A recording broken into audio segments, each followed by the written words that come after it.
कि चलेला जिला में हमारे शासनीय बाली कि चलेला जिला में हमारे शासनीय बाली सनमवा धोके तो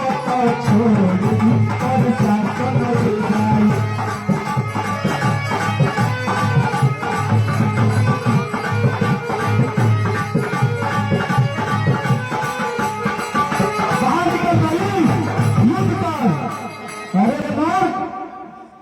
शायद तुम्हें पता नहीं है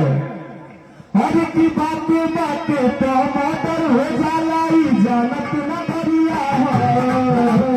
बातें बातें तो मर्डर हो जाला जानत न करिया है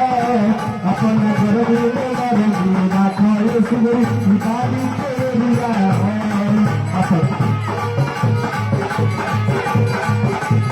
अरे तेरी भलाई इतने में